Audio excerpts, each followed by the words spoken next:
Good morning, guys. Happy Friday. It is beautiful out. Aside from the fog, it's a gorgeous morning. It's just now starting to warm up. It's 8:49. We got my daughter off to work. I got Olivia ready to go and fed. I got some coffee. We are ready to start the day. So, welcome back to the channel. If you're new here, my name is Amanda, and I like to post videos of us starting our homestead from scratch. And if you're not new here, welcome back. I have a welcoming committee here. They're ready to eat. They're hungry. So I'm going to take you guys along with me to do some chores this morning, and then I'll probably take you along to set up the market today. I always forget to record myself setting up the market and show you kind of what it looks like. So I'm going to be doing that today. I've committed to remember to set it up so I can show you the market. I did have a little bit of an issue with my sourdough starter. Not sure if it's ever happened to you guys, but hang on, I'm going to set my tripod up here so I can just talk to you guys normally without holding it.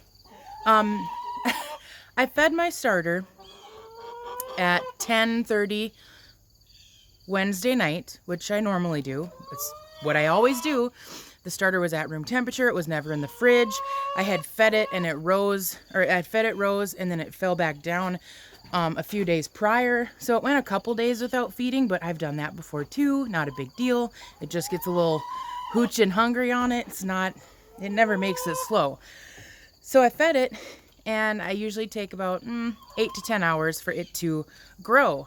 And when I came down in the morning at 6:30 to start my sourdough process and make all my dough, none of it had risen. I mean, it had not even broke the line that I put on there. It was just sitting there doing nothing. And I was panicking. I was literally panicked. And I stirred it up, and it was really pasty. It almost was like a dough consistency, and I'm like, this is not good. And there was still bubbles, so I'm like, well, it's not completely dead because there are bubbles, so it's trying to feed. I'm like, this is weird, whatever. Okay. So I ended up pulling some out, well, a lot out. I ended up wasting a lot of flour. So I pulled it out and I put it in a bowl, and I put video in here so you'll see the first bowl is the bowl with the red top. And that, I just put it in there. I'm like, I don't want to get rid of it just in case it's still good and I can save it. Girls, I am trying to talk here. Thank you. And so I pulled the discard out, put it in that bowl, and then I fed my little bit in each. I have 2 different jars that I use for feeding and in my sourdough recipes because I need so much sourdough. I don't have one big enough vessel to do it, so I end up using 2, which has never been a problem. And neither of them fed again. I fed them at 6:41 in the morning. I let at least 5 hours go by and nothing had happened. It hadn't moved a bit. So I'm freaking out.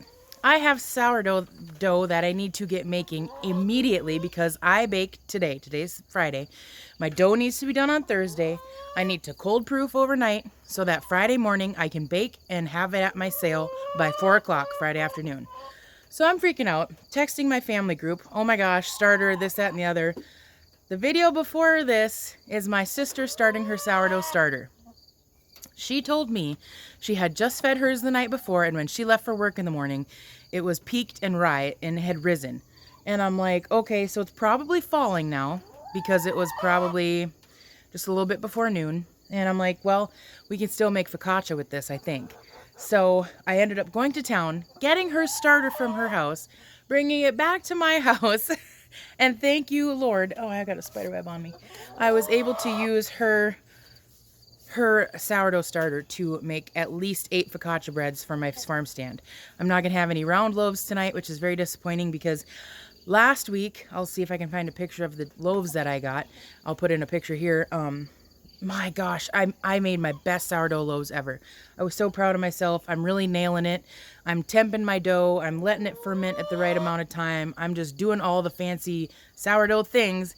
And I was really excited to do that this week now that I am more confident in my sourdough abilities. And this really deflated me. It really took all the wind out of my sails. So last night, It was my daughter's first day of school.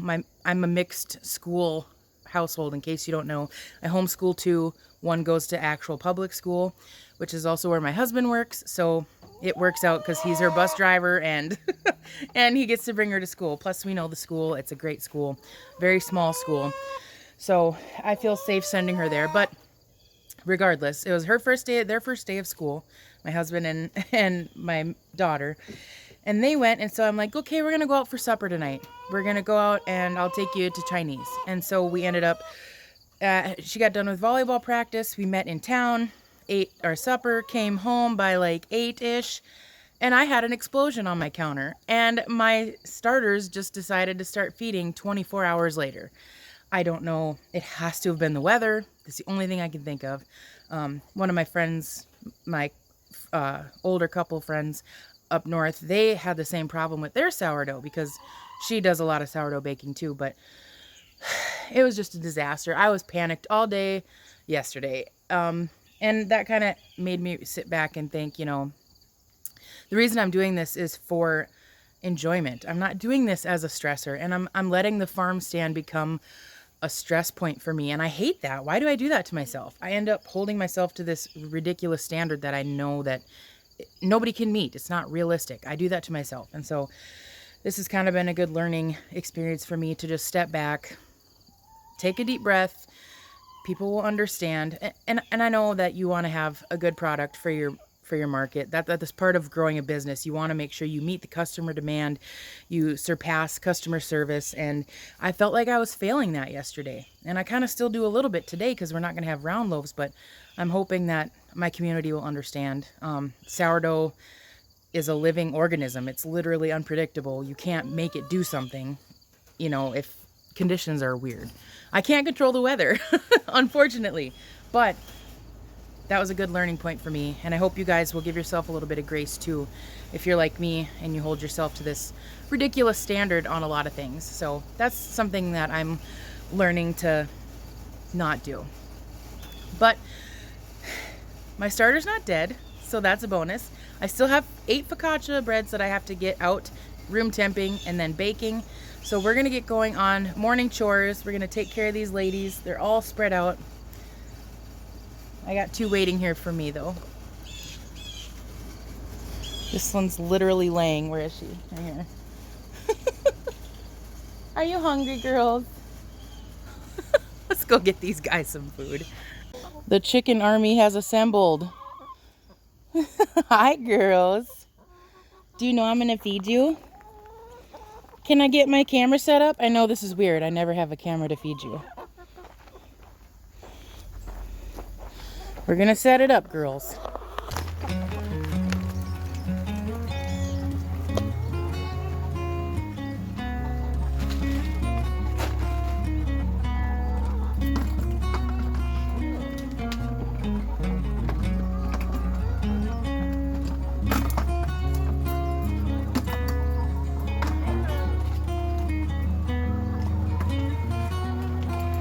Who kicked that?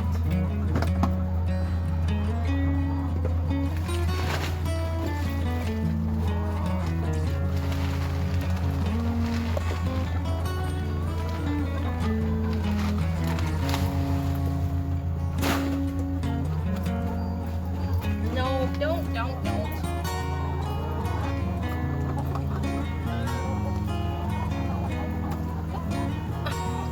What are you doing?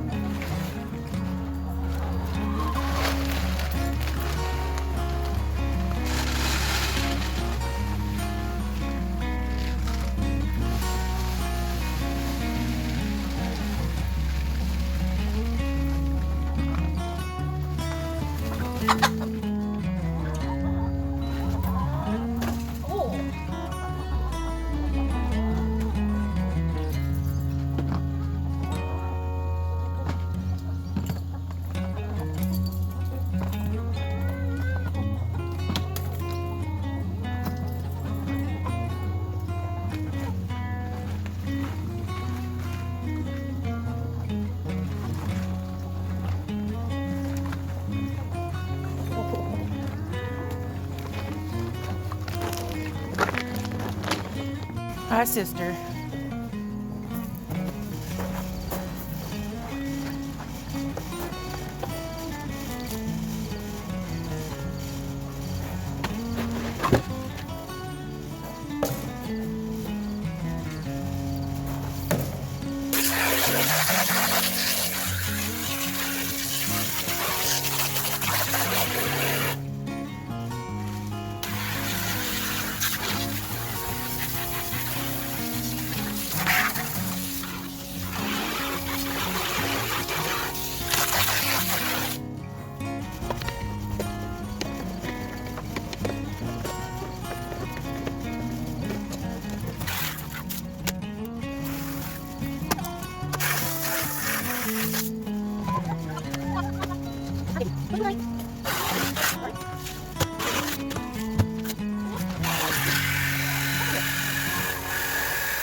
We will find out.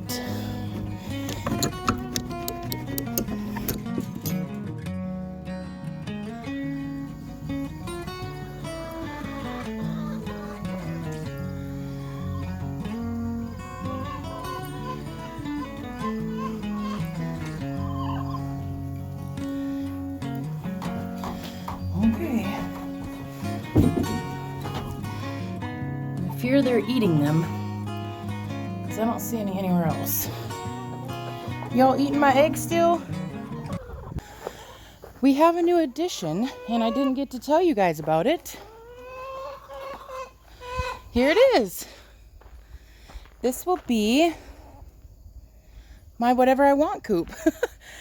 So I thought about getting some baby chicks now, because they'll have a coop, and it does have a light in it. I got this from my aunt, and she just wanted it gone. So we went over about an hour and a half away and loaded it up on the trailer,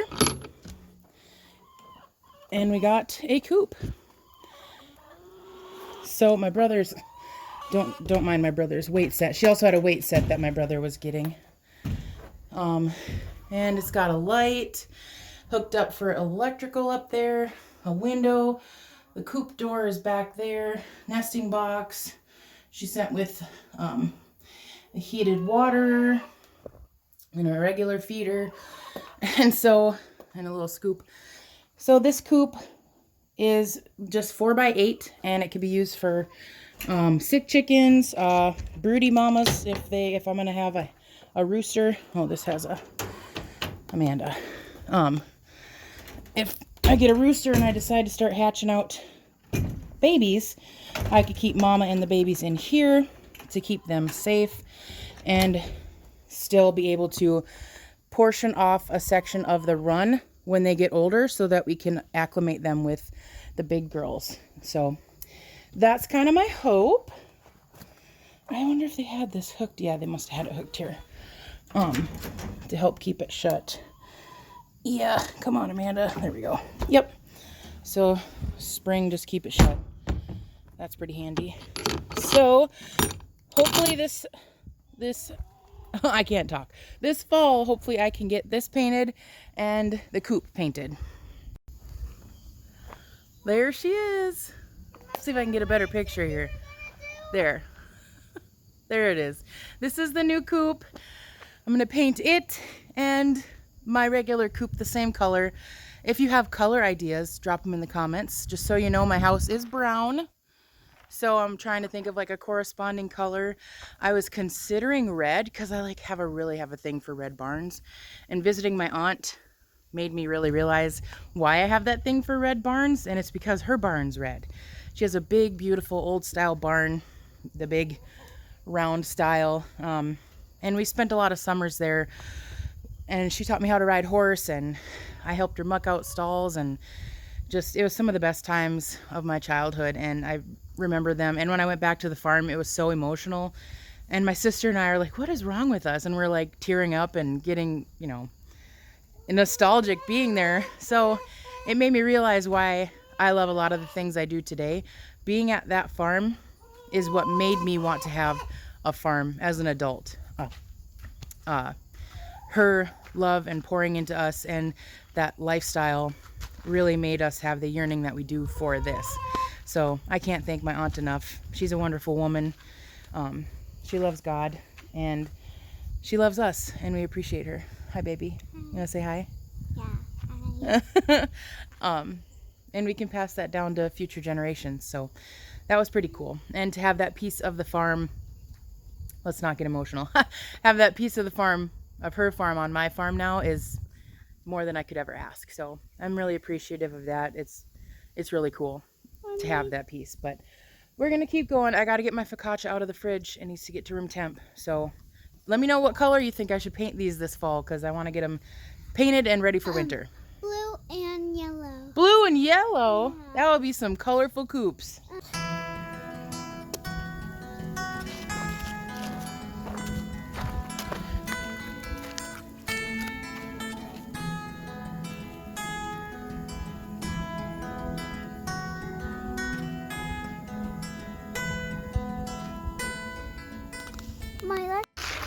One thing I forgot to mention is the egg eating issue. I think I have a solution for that, and it cost me $160 because I was so mad. I went in and I had no eggs. I've had no eggs for like a couple weeks now. I did finally just get 14 because one girl decided to sit on the eggs, which ended up protecting them from the eaters. So I went out and I had 4 chickens in my coop. Every single one was eating on an egg. So they're teaching the other girls to do the same now. And I really don't want to cull my entire flock because of this bad habit. So I'm trying to think of ways around it. And so I got so mad. I was texting my husband angry paragraphs, and I'm like, I'm just buying this because I found it on Amazon. And I ended up buying a 3 nesting box, and it has a rollaway egg, like, I don't know how to explain it. It's got an egg. It rolls the eggs away when they're laid, and it rolls them down into this box that the chickens can't get at. I'll post a picture here so you can kind of see what I'm talking about. But it'll roll those eggs away and hopefully keep them away from the girls for pecking and eating them. So then we'll get some eggs again. But the only junky part is I ordered it so fast, and it had the best reviews, and I wanted it, and so I ordered it, and I didn't look at the delivery date, and it's like August 26th till September 3rd or something like that. There's a window there I gotta wait. So I have to wait basically 2 weeks in order to get this thing put in the coop. But I'm really, really hoping and praying that that will solve my egg problems and get them out of that habit of eating their eggs, because I'm sick of not having eggs. Okay, here's the long-awaited farm stand set up. It's taken me a month to get this filmed and out for you guys, but we've got our canned goods. And then here we have my sourdough. I do the round loaves, which I have 1 left. Focaccia, we've got 4 of those. I usually do 8 and 8 and bring that to my market. So I got pretty well cleaned out for the most part. We'll have some left over for focaccia. I got business cards finally made. And then I did scotcheroos, but those are gone. Caramel rolls, I usually bring about 8 or 9 of these, and I only have 2 left, so that's pretty good. And this is something new that we've started doing, dog treats. Just kind of doing it for our local, I guess it's not really a shelter, but they help out with pet needs in the area and animals that need homes and stuff like that. So we're doing the dog treats for a cause. And then I've got my middle made bracelets, and we're selling those. And then my sister, she's all set up here with me. She does the natural body products. She does soap and lotion and pumice and lash growth serum, which really works, by the way. I have some before pictures, but I'm excited to do the after. Sunscreen and lotion bars. So this is kind of our setup, and this is what we've been doing.